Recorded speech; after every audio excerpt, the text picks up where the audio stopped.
Good morning. Earlier this year, our HR manager, Catherine, completed a mental health first aid training programme. And as today is World Suicide Prevention Day, we are here to find out a little bit more about her role as a mental health first aider. Firstly, I would like to ask you, Catherine, what is a mental health first aider? So a mental health first aider is the go-to person in the workplace to provide emergency first response for mental health issues. So similarly to a first aider who would provide first response for physical injuries, a mental health first aider provides first response for mental health issues. Does this mean that you are a trained counsellor?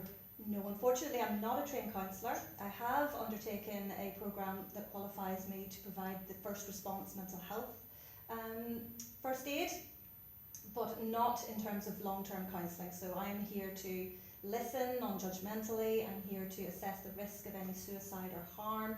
I can provide guidance and reassurance to the person and teach them some self-help strategies in the interim until they can see a professional.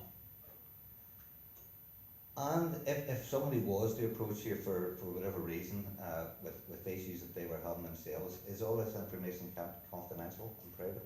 Absolutely, Gary. It's always kept confidential. It's the same as it would be with physical health. So the employee would contact me via email, drop me an email, say they'd like to meet up. I'll book a meeting room, we'll go somewhere private, and I would never disclose anything that's discussed, unless of course they wanted me to.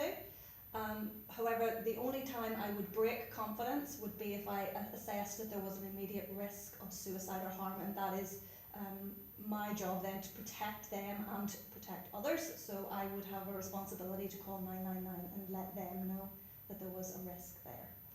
For someone who thought they maybe needed to have a bit of a discussion with you, what is the best way to arrange a meet?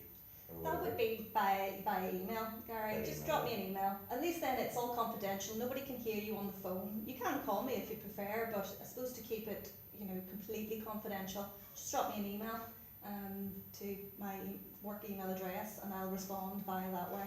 And then at least people can't overhear the conversation, so they don't need to know what's going on. Talking about other people, are you the only person within the organisation that's trained? Yes. For this particular thing, yeah? Yes, currently I am the only first mental health first aider. However, if anybody in the business would like to become a mental health first aider, please let us know, and we can look into getting you trained on the same qualification that I went through. And finally, very curious, why did you feel you needed to become a mental health first aider? I'm very passionate about mental health. It's something that's not talked about in companies as much as it should be. From my personal experience, I went through a period of poor physical health which impacted on my mental health, and my previous employer was really great in supporting me through that time, and because of that, that's impassioned me to give back essentially, and give other people that courage to go and speak to someone about their mental health. So that's why I am a mental health first aider. Couldn't agree with more to say there. Well, listen, hopefully everybody has found today's interview very interesting, and if you need to talk to someone or you feel concerned for somebody else's mental health, then Catherine, as she has just spoken, is always there with a listening ear and to provide guidance. Thank you all for watching this short video, and thank you all again very much for your time, and especially you, Catherine.